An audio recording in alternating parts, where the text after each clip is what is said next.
Everything is never as it seems. 네, 안녕하세요. 복잡한 원자력 속 핵심을 파헤쳐보는 시간입니다. 오늘은 말이죠. 역사와 철학을 넘나드는 아주 흥미로운, 어쩌면 좀 도발적인 주장 하나를 같이 살펴보려고 합니다. 자, 시작은 이 질문으로 해볼게요. 왜 우리도 우주와의 본래 관계를 즐길 수 없는 것인가? 철학자 랠프 월도 에머슨이 던진 질문인데요. 이 한 문장이 오늘 우리가 파헤쳐볼 기존의 틀을 깨는 어떤 역사 이야기의 문을 활짝 열어줄 겁니다. 첫 번째 이야기, 기로에 선 개척자들입니다. 오늘 우리가 살펴볼 텍스트는요, 역사를 보다 보면 거대한 갈림길에 서는 순간들이 있다고 말해요. 바로 그때 문명 전체의 방향을 이끌어줄 개척자적인 인물이 꼭 필요했다는 거죠. 그리고 그 대표적인 예시로 고대 로마를 꼽습니다. 당시 로마는 정말 중요한 전환점에 서 있었어요. 한쪽은 진보, 다른 한쪽은 쇠퇴. 그야말로 벼랑 끝이었죠. 끝없는 갈증을 멈추고 함께 살아가는, 즉 공존의 길로 나아가려면 완전히 새로운 철학이 절실했던 바로 그런 시대였습니다. 여기서 저자는 아주 파격적인 비교를 시도하는데요. 바로 율리우스 카이사르와 나사렛 예수를 같은 선상에 놓고 보는 겁니다. 좀 놀랍죠? 이 두 사람이 서로 다른 방식으로 시대를 앞서갔지만 결국 비극적인 죽음으로 그 위대한 뜻을 다 펼치지 못한 문명의 개척자였다. 바로 이게 이 책의 핵심 주장 중 하나입니다. 두 번째 이야기, 자기 신뢰의 메시지입니다. 자, 그렇다면 이 저자가 주장하는 예수의 진짜 메시지는 과연 무엇이었을까요? 그 답을 찾기 위해 우리에게 아주 익숙한 산상수훈을 좀 다른 각도에서 들여다보겠습니다. 보통 산상수훈하면 종교적인 설교를 떠올리잖아요? 그런데 이 텍스트는 전혀 다르게 봐요. 이건 종교가 아니라 새로운 문명의 시대를 맞이하기 위한 일종의 깨달음의 메시지였다는 겁니다. 스스로를 발견하고 바른 누구도 아닌 바로 자기 자신의 생각을 믿으라는 외침이었다는 거죠. 예를 들어 천국은 죽어서 가는 곳이 아니라 우리가 살아가는 이 땅에 만들어야 할 문명화된 세계를 뜻하는 비유였고, 달란트나 진주, 누룩 같은 것들은 모두 창의적인 생각을 상징하는 거였어요. 그러니까 이 모든 게 사실은 우리의 창조적인 상상력과 지적 호기심을 자극하기 위한 아주 강력한 비유였다는 주장입니다. 사실 이런 해석이 이 저자만의 독특한 생각은 아니에요. 예수를 어떤 초자연적인 존재가 아니라 누구와도 비교할 수 없는 심오한 인간 철학자로 봤던 사상가들이 꽤 있었거든요. 바로 그들의 견해가 이 주장을 뒷받침하는 근거가 되는 거죠. 한번 보세요. 레프 톨스토이는 산상수훈을 그리스도의 법이라고 불렀고, 마하트마 간디는 여기서 비폭력의 영감을 얻었다고 했죠. 심지어 철학자 임마누엘 칸트조차 윤리적 절대명령이라고 평가했습니다. 이렇게 수많은 지성인들이 산상수훈을 아주 강력한 윤리적 가르침으로 높이 평가했다는 점을 이 책은 강조하고 있습니다.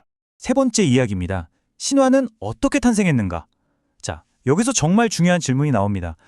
원래 메시지가 그랬다면 도대체 지금 우리가 아는 이야기는 어떻게 만들어진 걸까요? 이 부분에서 저자는 의도적인 왜곡이라는 아주 대담한 가설을 꺼내듭니다. 저자의 주장은 이렇습니다.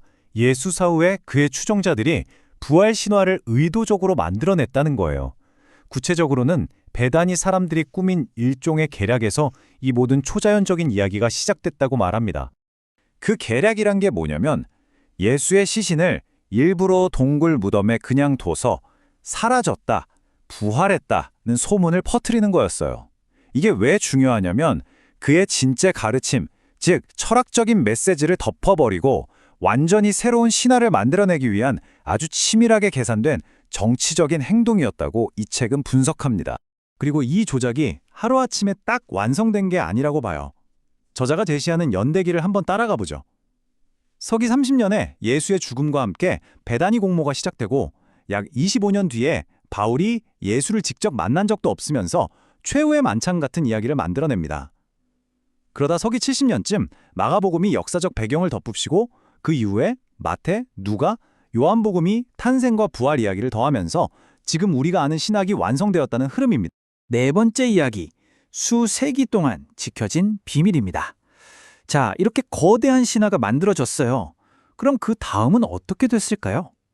이 텍스트는 그 신화를 지키기 위해 무려 수세기 동안이나 이어진 정보 통제에 주목합니다.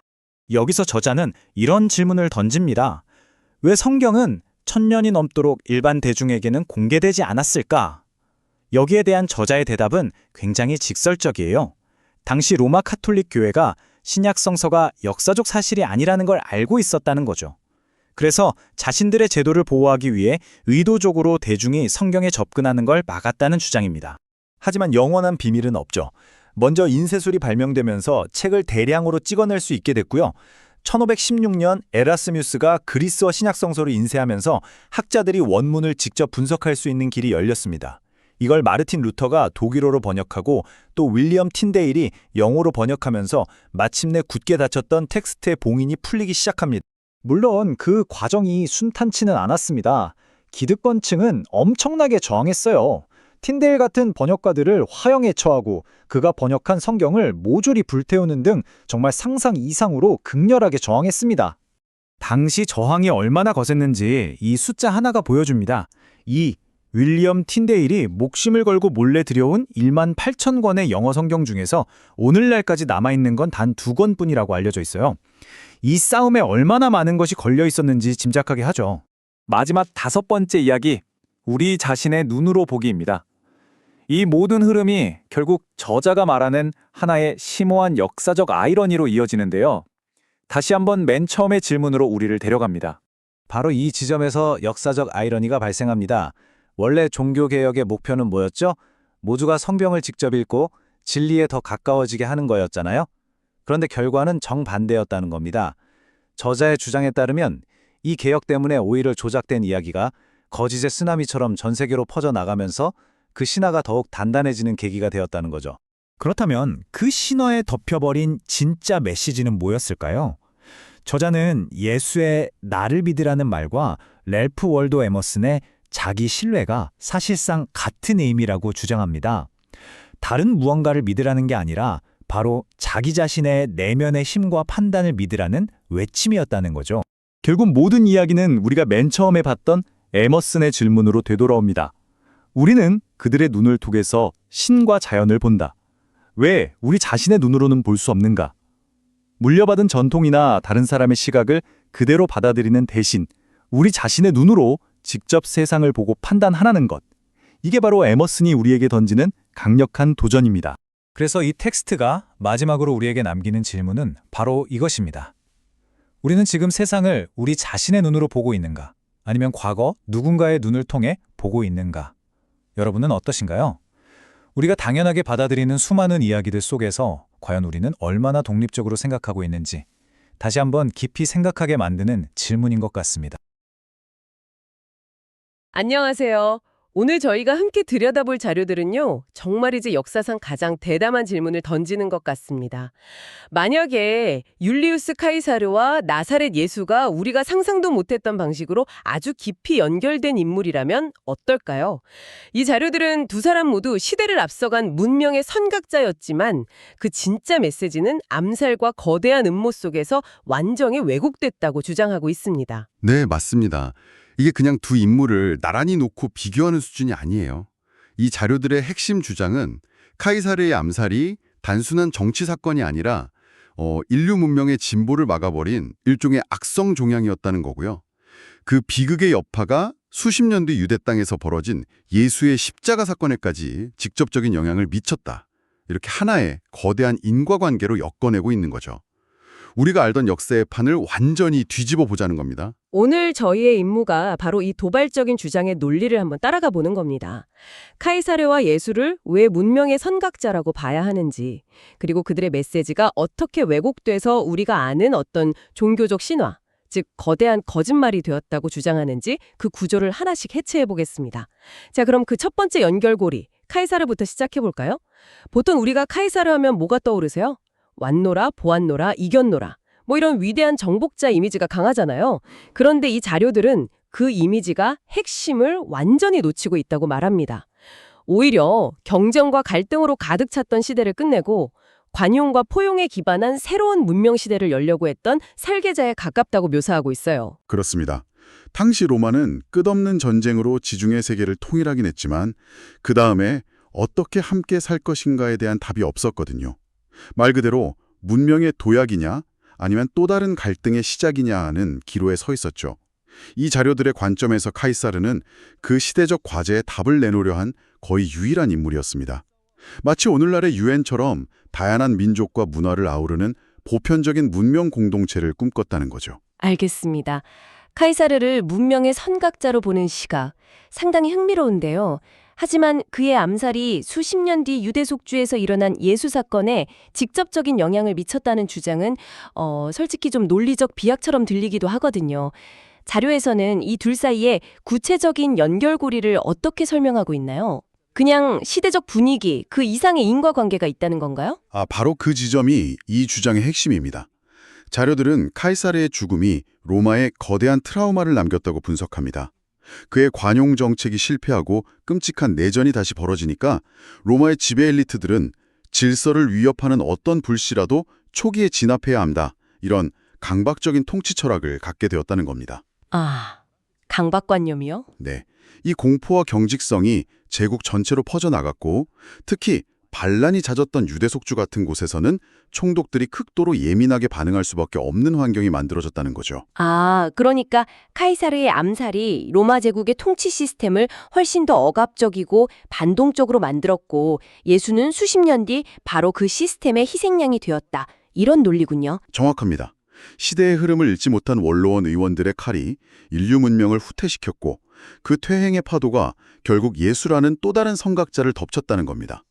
이런 관점에서 보면 예수는 카이사르와 마찬가지로 낡은 질서에 도전한 문명의 선각자였던 셈이죠. 그렇다면 예수의 메시지는 구체적으로 어떤 면에서 선각자의 면모를 보이나요? 자료들은 그의 가르침, 특히 산상수훈을 완전히 새롭게 해석하고 있던데요. 네, 이게 하면 이 자료들이 제시하는 가장 파격적인 아이디어 중 하나일 겁니다. 산상수훈은 우리가 아는 그런 종교적 설교, 그러니까 어떻게 하면 천국에 갈 것인가 이런 가르침이 아니었다는 거예요. 오히려 인간 내면의 잠재력과 정신의 힘을 믿으라는 거의 계몽주의에 가까운 철학적 선언이었다고 주장합니다. 잠깐만요. 천국이 우리가 생각하는 그 사후세계가 아니라는 건가요? 그럼 사람들이 흔히 생각하는 그 하늘나라 개념은 완전히 잘못된 거고 이 자료에 따르면 예수는 사실 우리 안의 가능성을 믿고 더 나은 사회를 만들자 같은 아주 현실적인 이야기를 했다는 건가요? 바로 그겁니다.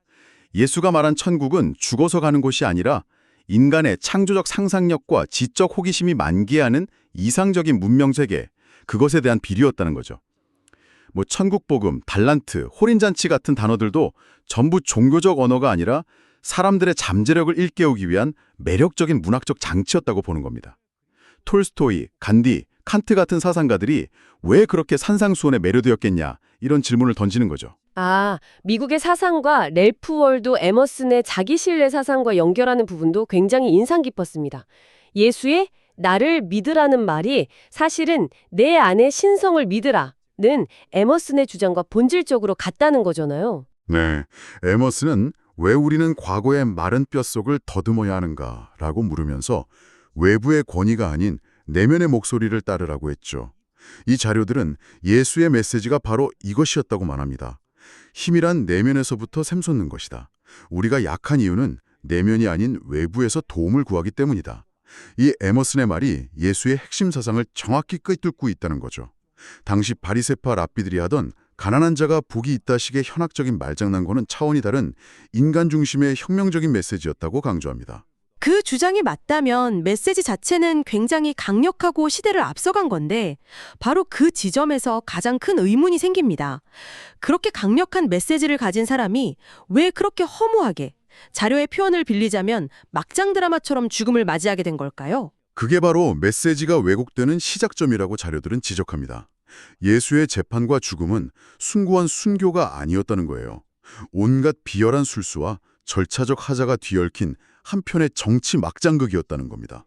사악한 베다니 사람들의 모함, 증거도 없이 진행된 불법 재판, 그리고 아까 말씀드린 카이사르 암살 이후 굳어진 일단 싹을 잘라야 한다는 로마의 강박관념, 거기에 사로잡힌 필라도 총독의 비겁한 판결이 빚어낸 결과라는 거죠.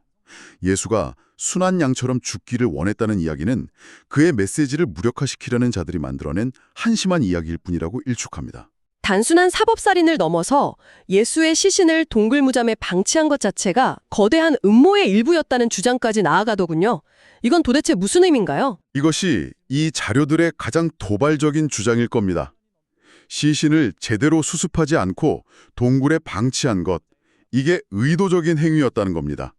왜냐하면 그래야만 시신이 사라졌다, 그가 부활했다는 식의 허황된 소문, 즉 이 자료 표현으로는 허황지설이 퍼져나갈 공간이 생기기 때문이죠. 아, 그러니까 음모의 진짜 목적은 예수를 죽이는 것에서 그치는 게 아니라 그의 진짜 메시지를 사람들이 알지 못하게 만드는 것이었다. 부활이라는 신비로운 이야기로 사람들의 이목을 돌려서 그가 진짜 하고 싶었던 말, 즉 인간 내면의 힘을 믿으라는 그 철학적 메시지를 덮어버리려 했다는 거군요. 네, 사람을 죽이는 게 아니라 사상을 죽이려 한 비열한 음모였다고 분석합니다. 그리고 그 음모에 결정적인 역할을 한 인물로 사도 바울을 지목합니다. 잠시만요. 사도 바울을 이 음모의 핵심 인물로 본다고요? 기독교 신학의 기틀을 닦은 인물을 사실상 소설가로 취급하는 셈인데 이건 정말 파격적인 주장이네요. 그가 최후의 만찬 이야기를 꾸며냈다는 근거로 자료가 제시하는 게 정확히 무엇인가요? 근거는 의외로 간단합니다. 바울은 예수를 단 한 번도 만난 적이 없다는 사실이죠. 그런데 그가 고린도 사람들에게 보낸 편지에서 주 예수께서 잡히시던 밤에 라면서 마치 현장에 있었던 것처럼 최후의 만찬 장면을 생생하게 묘사합니다. 이 자료들은 이것이 역사상 가장 성공적인 허위사실 유포의 시작이었다고 봅니다. 이 작은 눈덩이가 굴러가기 시작한 거죠. 그 작은 눈동이가 어떻게 거대한 신화가 되었다는 건가요? 이후에 쓰인 복음서들이 그 눈덩이를 키웠다는 겁니다. 마가복음이 바울이 지어낸 이야기에 역사적, 지리적 배경을 덧입혀서 그럴듯하게 만들었고요. 마태와 누가복음이 거기에 동정녀 탄생과 부활 같은 극적인 이야기를 추가했고, 마지막으로 요한복음이 이 모든 것을 신학적으로 정교하게 다듬어서 하나의 완결된 신화를 만들어냈다는 거죠. 이 모든 과정이 선각자 예수의 실제 삶과 메시지와는 전혀 무관하게 진행된 말 그대로 딴세상 이야기였다고 선을 긋습니다. 알겠습니다. 하나의 거대한 문학 창작 프로젝트였다는 주장인데 그렇다면 다음 질문은 명확해집니다. 만약 이게 전부 사실이 아니라면 거대한 제도인 로마 카톨릭은 왜 이 이야기를 공식적인 역사로 받아들였을까요? 그들이 이 모든 걸 몰랐을 리는 없을 텐데요. 이 자료들의 주장은 더 나아갑니다. 로마 카톨릭은 신약 성경이 역사적 사실이 아니라는 걸 알고 있었다는 겁니다. 그래서 엄청난 딜레마에 빠졌다고 해요. 진실을 밝히자니 교회의 근간이 무너지고 그렇다고 거짓말 위에 교회를 세울 수도 없는 노릇이었죠. 그래서 그들이 선택한 해결책이 무엇이었나요? 일종의 봉인 전략이었습니다. 교부들 같은 극소수의 엘리트만 성경을 읽고 해석하게 하고 일반 신자들의 접근은 철저히 막는 것이었죠. 진실을 종교적 신비라는 베일 속에 감추는 것, 그것이 교회가 무너지지 않고 존속할 수 있는 유일한 길, 즉 양보할 수 없는 마지노선이었다고 이 자료들은 설명합니다. 하지만 인쇄술의 발명이 그 마지노선을 무너뜨린 셈이군요. 네, 15세기 중반 구텐베르크의 인쇄술이 모든 것을 바꿔놓았습니다. 15, 16년에 카톨릭 신부였던 에라스미우스가 여러 그리스어 사본을 모아서 신약성서를 출간했고 마르틴 루터가 이걸 독일어로 번역해서 대중에게 보급해버렸죠. 윌리엄 틴데일은 영어로 번역하다가 1536년에 화형까지 당합니다. 이 자료들의 시각에서 보면 로마 카톨릭이 사람까지 죽여가면서 성경 보급을 막으려 했던 이유가 신성 모독 때문이 아니라 그들의 거짓말이 탄로날까 봐 두려웠기 때문이라는 겁니다. 바로 여기서 역사의 아이러니가 발생한다고 하죠. 그렇습니다. 루터의 종교개혁은 부패한 교회를 비판하고 순수한 신앙을 되찾지 않은 운동이었잖아요. 하지만 그가 벌인 운동의 결과는 정반대의 효과를 낳았다는 겁니다. 모든 사람이 성경을 직접 읽게 되면서 사람들은 성경을 다른 역사책, 특히 정교하게 기록된 로마 역사와 비교하기 시작했습니다. 그러면서 신약 성경의 내용이 역사적 사실과 맞지 않는다는 모순점들을 발견하게 되었다는 거군요. 네, 결국 로마 카톨릭이 그토록 필사적으로 숨기려 했던 거짓말 쓰나미가 온 세상에 알려지는 계기를 역설적이게도 신앙을 바로 세우려 했던 루터가 제공한 셈입니다. 이것이 바로 이 자료들이 말하는 통렬한 역사의 아이러니인 거죠. 오늘 우리는 율리우스 카이사르의 암살이 예수의 죽음에까지 영향을 미쳤다는 거대한 가설에서부터 기독교의 핵심 교리가 사실은 선각자의 메시지를 덮기 위한 음모와 거짓말의 산물이라는 정말 파격적인 주장까지 함께 살펴봤습니다. 굉장히 도발적이고 또 한편으로는 수많은 생각을 하게 만드는 내용이었습니다. 네, 이 자료는 단순히 이것이 진실이다라고 말하기보다 우리에게 질문을 던지고 있습니다. 우리가 믿고 있는 역사적 인물의 모습, 종교적 상징, 그리고 그 인물이 남긴 독창적 메시지와 그것을 둘러싸고 후대에 만들어진 교리 사이에는 얼마나 큰 간극이 있을 수 있는가? 역사는 어떻게 기록되고 특정 믿음은 어떻게 형성되어 지금의 우리에게까지 전달되었는지를 근본적으로 다시 생각해보라고 요구하는 셈이죠. 이 자료는 에머슨의 말을 인용하며 과거의 마른 뼈가 아닌 우리 내면의 목소리에 귀를 기울이라고 말합니다. 오늘 우리가 살펴본 이야기처럼 만약 어떤 거대한 믿음의 체계에서 수세기 동안 쌓아 올린 전통과 해석, 신학이라는 겹겹의 포장을 모두 걷어낸다면 그 가장 깊은 곳에는 과연 어떤 핵심 메시지가 남아있을까요? 그리고 그 메시지는 오늘을 사는 우리에게 여전히 의미가 있을까요? 이 질문을 여러분께 남겨드리며 오늘 이야기를 마무리하겠습니다.